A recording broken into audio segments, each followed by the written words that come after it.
La Biblia no condena el matrimonio ni el acto sexual entre esposo y esposa. Al contrario, enseña que el sexo fue creado por Dios tanto para el disfrute personal como para la procreación de la humanidad.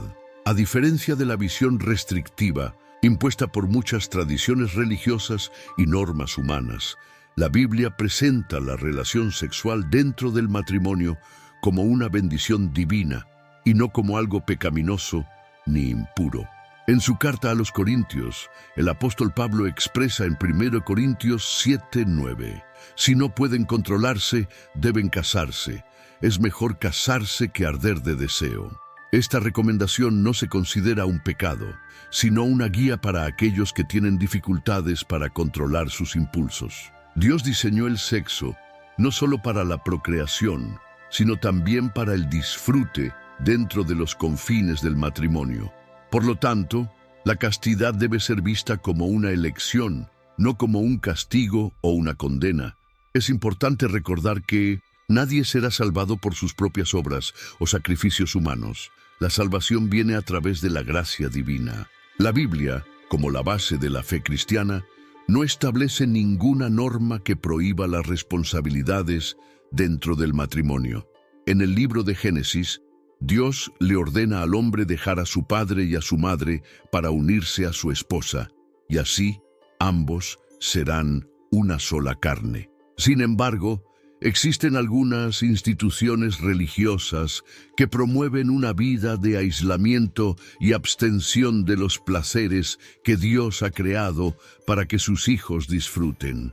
Este tipo de enseñanzas a menudo conduce a frustraciones y sentimientos de culpa, con deseos reprimidos que eventualmente se canalizan de maneras poco convencionales. A lo largo de la historia ha sido documentado que en monasterios y conventos, sacerdotes, monjes y monjas se sometían a prácticas extremas como la autoflagelación para intentar suprimir sus instintos naturales, convencidos de que el deseo de contacto físico los corrompería. Los conventos siempre han sido considerados lugares de devoción y espiritualidad, pero muchos de ellos esconden historias que desafían esta imagen idealizada.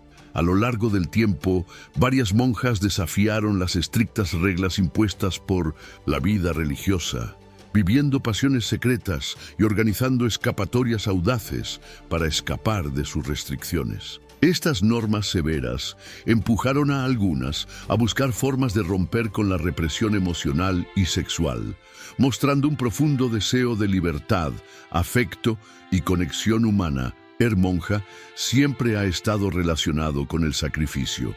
Para ingresar a un convento, una mujer debía renunciar a cualquier placer personal, seguir un código estricto de vestimenta y cumplir con los votos religiosos, siendo el voto de castidad el más difícil de llevar a cabo. Sin embargo, no todas las mujeres elegían esta vida por verdadera vocación. Durante la Edad Media, muchas familias enviaban a sus hijas a los conventos porque no podían pagar un dote para casarlas, o simplemente no deseaban hacerlo. Además, los conventos también funcionaban como una suerte de prisión encubierta para aquellas mujeres que eran consideradas problemáticas o desviadas, según los estándares de la sociedad de la época. La disciplina dentro de los conventos era implacable. Las monjas debían realizar largas oraciones antes del amanecer y asumir trabajos manuales como cuidar de los campos, preparar alimentos, coser vestimentas y asegurarse de que el monasterio estuviera en funcionamiento. No había tiempo libre ni oportunidades para el ocio. Todo estaba estrictamente controlado para evitar cualquier tipo de distracción o desviación del propósito religioso. Sin embargo, a pesar de las severas restricciones, había un privilegio raro y valioso para las mujeres de esa época: la educación. Mientras que la mayoría de las mujeres fuera de los conventos no sabían leer ni escribir, las monjas tenían acceso a una educación limitada, aunque ésta estaba fuertemente regulada y controlada. Con el paso del tiempo, pequeñas transgresiones comenzaron a ser cada vez más comunes dentro de los conventos. Algunas monjas escondían joyas, escribían cartas secretas y lograban conseguir objetos que estaban prohibidos por la Iglesia. Sin embargo, la transgresión más difícil de evitar seguía siendo el voto de castidad. Los sentimientos humanos no desaparecen simplemente porque una regla los prohíba, y para muchas monjas la represión era insostenible. Algunas intentaron vivir romances prohibidos, desafiando la misma Iglesia. Cuando el deseo de libertad se volvía incontrolable, solo quedaba una opción: la fuga. Escapar de un convento fuertemente custodiado no era tarea fácil, pero algunas monjas esperaban años para encontrar el momento adecuado, como grandes celebraciones o visitas de autoridades eclesiásticas. En esos momentos, cuando el convento se llenaba de actividad, ellas lograban desaparecer sin ser detectadas. Sin embargo, no todas estaban dispuestas a escapar físicamente. Algunas descubrieron que era posible evadir las estrictas reglas sin abandonar los muros del convento. Durante la noche, cuando la oscuridad se apoderaba de los pasillos y la vigilancia disminuía, algunas monjas se reunían en secreto para desafiar el voto de castidad. Estos encuentros ocurrían en los dormitorios compartidos o en lugares aislados, donde podían encontrarse sin levantar sospechas de las demás. La cercanía entre conventos femeninos y monasterios masculinos en muchas regiones creó una situación inesperada. La interacción entre monjas y monjes, aunque sin contacto directo, era suficiente para generar sentimientos prohibidos. Bastaba un vistazo furtivo durante una misa o un intercambio discreto de palabras en los jardines para despertar emociones que desafiaban las reglas. Para poder comunicarse sin levantar sospechas, las monjas y los monjes idearon códigos secretos. Uno de los métodos más ingeniosos consistía en el uso de velas durante la noche. Algunas monjas encendían una vela en la ventana de sus celdas, lo que a simple vista parecía una práctica religiosa habitual, pero para los monjes más atentos era un sutil y silencioso llamado. Cuando el señal era identificado, el monje se deslizaba discretamente hasta el lugar de encuentro, que normalmente era un corredor alejado o una zona menos vigilada dentro del convento. El silencio absoluto y la oscuridad de la noche creaban el ambiente perfecto, lo que garantizaba que estos encuentros casi nunca fueran descubiertos. De hecho, el acto de encontrarse en secreto se convirtió en una especie de ritual clandestino, una manera de desafiar las reglas impuestas por la Iglesia y por la sociedad sin ser detectados. Sin embargo, incluso en estos momentos de transgresión, existían reglas que no podían ser quebradas. Un ejemplo de esto era la vela. Debía mantenerse encendida en todo momento.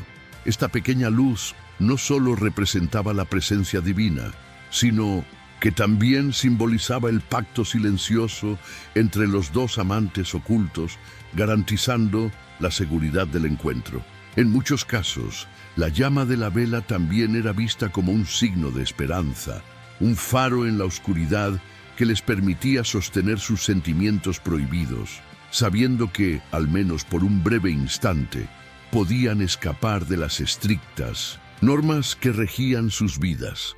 No todas las monjas estaban dispuestas a correr el riesgo de ser descubiertas. Algunas, movidas por el miedo a las represalias, buscaban otras maneras de aliviar la soledad que experimentaban en el convento. Muchas establecían lazos profundos con otras monjas, intercambiando cartas secretas y compartiendo momentos de afecto en lugares apartados, lejos de la mirada atenta de las abadesas. Sin embargo, esos secretos no siempre permanecían ocultos. Cuando una monja era descubierta violando las reglas, las sanciones eran severas y brutales. Algunas eran aisladas durante largos periodos de tiempo, mientras que otras enfrentaban castigos públicos dentro de las propias paredes del convento, humilladas ante sus compañeras. En los casos más extremos, las monjas más rebeldes eran enviadas a conventos aún más estrictos, donde la vigilancia y la represión aumentaban considerablemente. A pesar del temor a las represalias, la resistencia a las reglas continuaba. Donde hay represión, también hay resistencia. Entre cánticos religiosos y frescos sacros, los conventos ocultaban secretos perturbadores que desafiaban la imagen de devoción y pureza que pretendían proyectar. Estos secretos incluían escándalos sexuales, herejías contra la Iglesia y abusos físicos y psicológicos de diversa índole. Además, existían relatos de intentos de homicidio dentro de la institución, situaciones tan extremas que solo algunos podían imaginar. Una de las figuras más destacadas de esta resistencia fue Catarina, quien no permaneció en silencio ante lo que había presenciado. Indignada por las injusticias, utilizó su influencia y sus conexiones aristocráticas para llevar las denuncias ante el Tribunal de la Inquisición romana. Gracias a sus esfuerzos, muchos de los oscuros secretos del convento fueron expuestos, y varios de estos relatos fueron documentados en la obra de Wolff, que ayudó a arrojar luz sobre la realidad interna de estas instituciones religiosas. 4 décadas después, durante las investigaciones de la Inquisición, muchas de las seguidoras de María Luisa seguían venerándola, tratándola como una figura sagrada y casi mística. A pesar de los escándalos que la rodeaban, ella seguía siendo vista como una especie de santa viviente para aquellas que compartían su visión y su causa. Cuando la Iglesia decidió investigar los casos de corrupción y abuso en el convento, todas las mujeres que allí residían fueron separadas y destituidas. María Luisa fue aislada de forma total, desapareciendo de los registros oficiales de la Iglesia. En 1872, su destino seguía siendo un completo misterio y no se sabe qué ocurrió con ella en los años posteriores. Mientras tanto, los sacerdotes que habían estado involucrados en los actos ilícitos recibieron castigos leves comparados con la severidad de las penas que sufrieron las monjas, lo que refleja la desigualdad y el sesgo de la justicia eclesiástica de la época, que favorecía a los hombres mientras castigaba implacablemente a las mujeres. Esta diferencia en los castigos no solo reflejaba la disparidad de poder entre los géneros, sino también el profundo machismo arraigado en las instituciones religiosas de ese tiempo. El convento, que se encontraba a solo 1 kilómetro del palacio del Papa Pío IX en Roma, sufrió un destino inesperado.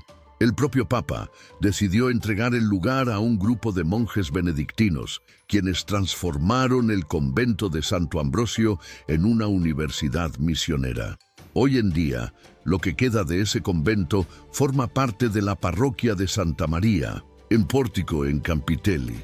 Sin embargo, gran parte de la construcción original fue destruida cuando la basílica colapsó en 1862, borrando no solo su estructura física, sino también muchas de las historias que allí ocurrieron, incluidas las injusticias y secretos que alguna vez quedaron ocultos. A pesar de la destrucción, las memorias de Catarina sobrevivieron y siglos después fueron rescatadas en el libro de Gilbert Wolff. Este texto trajo a la luz los escándalos que la Iglesia intentó ocultar y que por fin llegaron a la conciencia pública, revelando la otra cara de la historia religiosa. Si tú también amas a Dios y crees en el poder de la fe, te invito a suscribirte al canal, dejar tu like y compartir en los comentarios qué enseñanza de fe te inspira más. Tu participación es muy importante y nos ayuda a seguir compartiendo historias que fortalecen el espíritu y nos acercan aún más a Dios.